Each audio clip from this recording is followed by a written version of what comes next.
दोस्तों, सबसे पहले मैं आप सब लोगों का क्रांतिकारी इस्तकबाल करता हूं। आपको जय भीम और लाल सलाम पेश करता हूं। आज जिस विषय पे बोलने के लिए बुलाया गया है, मैं देख पा रहा हूं कि दर्शकों के बीच में, श्रोताओं के बीच में बहुत सारे ऐसे लोग हैं जो इस विषय के एक्सपर्ट हैं। मैं इस विषय का एक्सपर्ट नहीं हूं, लेकिन अपने जीवन के अनुभव से कुछ कुछ चीज़ों को हमने सीखा है। बस उसी के आधार पर कुछ बातें कहना चाहता हूं। जहां से सुभाष जी ने अपनी बात खत्म की है, वहीं से मैं अपनी बात को शुरू करना चाहता हूं कि जब समाज में सांप्रदायिकता है, समाज में धर्मांधता है और लोग धर्म और जाति से ऊपर उठकर सोचने को तैयार नहीं हैं, तो हमारी क्रांतिकारिता और उसकी रणनीति, उस पर बहुत ज़्यादा गंभीर विचार विमर्श करने की ज़रूरत है। क्योंकि हम जो बोलते हैं वो समाज में लोगों को समझ में नहीं आता है। दिक्कत उनकी नहीं है कि उनको समझ में नहीं आता है, दिक्कत हमारी है कि हम उनको समझा नहीं पाते हैं। और मैं एक वाक्य आप लोगों से शेयर करना चाहता हूं। मैं धार्मिक नहीं हूं, मुझे धर्म से कोई लेना देना नहीं है, लेकिन एक बात मैं बार बार समझने की कोशिश करता हूं कि जय श्री राम और राम राम में क्या फर्क है। और यह बात मुझे समझ में आती है कि जय श्री राम और राम राम में यह फर्क है कि जय श्री राम के नाम पे हिंदू टेरर को फैलाया जा सकता है, लेकिन राम राम के नाम पे हिंदू टेरर को नहीं फैलाया जा सकता है। ये बहुत छोटी सी बात है। और जब इसका एग्जाम्पल हम एक जगह दे रहे थे, तो हमारे एक साथी ने आकर कहा कि आप धर्म की वकालत कर रहे हैं। हमने कहा कि नहीं, हम धर्म की वकालत नहीं कर रहे हैं, धर्म का इस्तेमाल कर रहे हैं धर्मांधताओं के खिलाफ, सांप्रदायिकता के खिलाफ, गैर लोकतांत्रिक लोगों के खिलाफ, और जो धर्म के नाम पर टेरर फैलाते हैं उनके खिलाफ। और ये सवाल जब हमने उनको कहा तो कुछ चीजें निकल करके सामने आई उस विमर्श में, वो मैं आपसे शेयर करना चाहता हूं। हमने कहा कि राम जब सबरी का बेर खा रहे हैं, उस राम की तस्वीर आरएसएस को नहीं भाती है। राम की कौन सी तस्वीर आरएसएस को भाती है?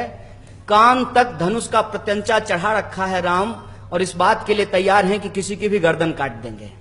तो ये जो सवाल है, धर्म का जो ये विश्लेषण है, और लोगों के विश्वास का, लोक संस्कृति का, धार्मिक आस्था का जिस तरीके से राजनीतिक इस्तेमाल किया जाता है अपने आर्थिक फायदे के लिए, इस बात को समझना बहुत जरूरी है। दंगा, टेरर या कोई भी चीज, उसके पीछे उसका एक पॉलिटिकल इकोनॉमी काम करता है।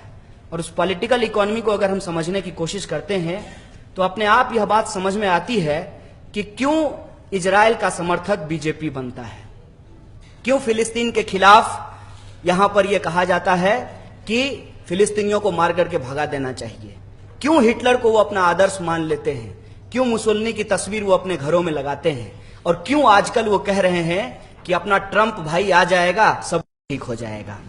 इसका मतलब क्या है? इसका मतलब ये है कि जो लोग इस देश के अंदर, दुनिया के अंदर समानता की बात करते हैं, जो लोग कहते हैं कि धर्म लोगों का एक व्यक्तिगत मसला है, इसके आधार पर राजनीति नहीं होनी चाहिए, उन लोगों के खिलाफ जो लोग कहते हैं कि धर्म के आधार पर ही राज्य की स्थापना होनी चाहिए, चाहे वो इस्लामिक स्टेट हो या हिंदू स्टेट हो, उनको दिक्कत होती है। और बड़ी बात मैं आपको कहना चाहता हूं, मार्टिन लूथर किंग ने कहा है कि बुरे लोग इसलिए नहीं चिल्ला रहे हैं क्योंकि वो ताकतवर हैं, बुरे लोग इसलिए चिल्ला रहे हैं क्योंकि अच्छे लोग चुप होकर के बैठे हुए हैं। इसीलिए हमारी चुप्पी को तोड़ने की जरूरत है। और जब हम चुप्पी तोड़ने के लिए तैयार हैं तो फिर समझना पड़ेगा कि हम बोलेंगे क्या। और जब हम बोलेंगे तो हमको लगता है कि जो हमारे ऊपर तोहमत लगती है उससे ही अपनी बात की शुरुआत करनी चाहिए, और कहना चाहिए बहुत जोर जोर से कि आतंकवाद का कोई धर्म नहीं होता, लेकिन आतंकवाद हमेशा धर्म का इस्तेमाल करता है। जैसे आईएसआईएस इस्लाम का इस्तेमाल कर रहा है, वैसे आरएसएस हिंदू का इस्तेमाल कर रहा है। इसीलिए ये दोनों समाज के लिए खतरनाक हैं। और खुद मैकियावेली बोल करके गया है कि किसी भी मॉडर्न स्टेट में धर्म की कोई जगह नहीं होनी चाहिए। धर्म जब व्यक्तिगत मसला है तो बताइए कि मस्जिदों से यह फतवा क्यों जारी किया जाता है कि इनको ही वोट देना चाहिए? शंकराचार्य घूम घूम करके क्यों कहते हैं कि इसको ही वोट देना चाहिए? जब धर्म व्यक्तिगत मसला है तो राजनीति में उसका क्या काम है? ये जो एक पोजीशन लेने की जरूरत है, प्रिंसिपल्ड पोजीशन, अगर उसको हम नहीं लेंगे तो हमारे ऊपर तोहमत लगती रहेगी। और इस तोहमत का फायदा कौन उठाएगा? फायदा उठाएगा वो झूठ बोलने वाला इंसान जो आजकल देश का प्रधानमंत्री बना हुआ है। क्या कहते हैं?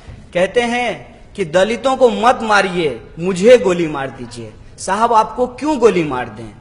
आपको क्यों गोली मारा जाए और किसी को क्यों गोली मारा जाए? जब हम कहते हैं कि हमारे देश में लोकतंत्र है, किसी को गोली नहीं मारा जाएगा और जो मारेगा उसको उठा करके जेल में डाला जाएगा, उसकी मंदिर नहीं बनाई जाएगी।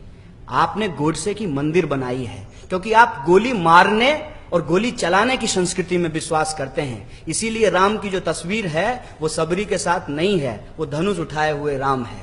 इस बात को हमको समझना पड़ेगा और हिंसा का जो पॉलिटिक्स है, उसकी जो फिलॉसफी है, उसको हमको डीकंस्ट्रक्ट करना पड़ेगा कि कोई भी धर्म इस बात को नहीं कहता कि आप सामने वाले की जान लेकर के अपना आर्थिक और राजनीतिक हित साध लीजिए। ये कोई धर्म नहीं कहता।